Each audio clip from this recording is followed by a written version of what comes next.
Since Daredevil is a blind superhero, we probably don't expect his creators to get the very act of seeing wrong.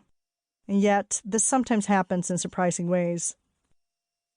One fundamental misunderstanding of the science that bears mentioning in the context of eyes and optics appeared in a few places in the first season of the Daredevil television show, and has occasionally been hinted at in the comics as well. I'm talking about the notion that Matt can sense sources of heat remotely, and do so in ways that suggest that these impressions can make a kind of image.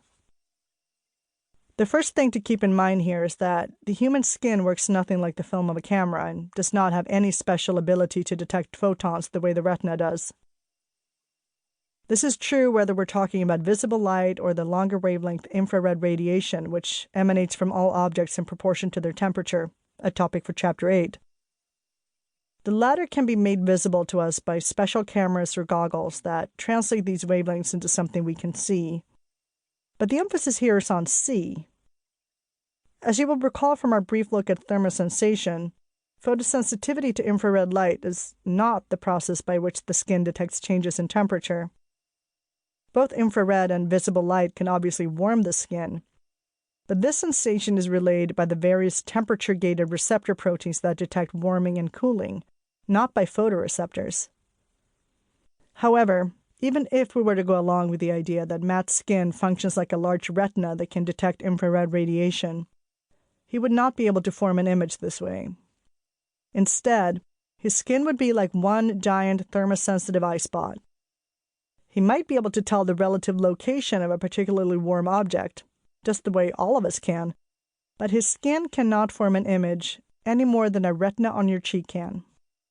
In fact, the few animals in nature that can use thermosensation to detect the precise location of nearby prey, which include a family of snakes called pit vipers, are only able to do so by combining traditional thermosensation with specialized organs.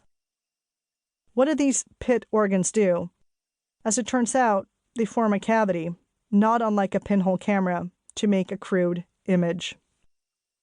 To suggest that young Matt can detect that a woman passing by has skin that is too hot, as in a scene from episode 7 of the first season, is no less of a stretch than to suggest that he can literally see with his skin.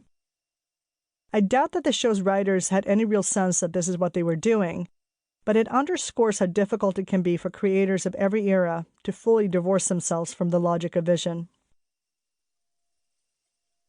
One thing to ponder in all of this, when looking at a whole sensory system or organ, is that the failure of certain sensory receptors to respond to some incoming stimulus is as much a feature of the system as the presence of the sensory receptors that do respond. In fact, drawing a strict boundary between here and not here and this and not that is important enough that our higher-order sensory systems actively work to reduce the neural activity near the site of maximum activation. This process is called lateral inhibition and helps make for a cleaner signal that doesn't blur the boundaries unnecessarily. There might be something to gain in overall sensitivity to sound, for instance, if all of our hair cells responded to a wider range of frequencies, but we would pay a price in the quality and richness of the sound. The pattern repeats itself with smell, which also depends on very specific interaction between stimulus and sense organ.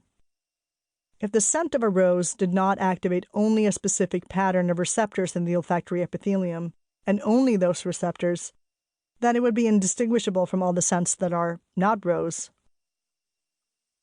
In Cutman, the second episode of the Daredevil television show, there's a scene showing young Matt Murdock practicing his Braille reading. While explaining to his father how it's done, he says, "You have to pay attention to what isn't there as much as what is." As we've just seen, this is a concept that applies to sensation more broadly. Equally important is the ability to tell the difference between different intensities of otherwise similar stimuli, so that we can tell a softer sound from a more intense one, for instance.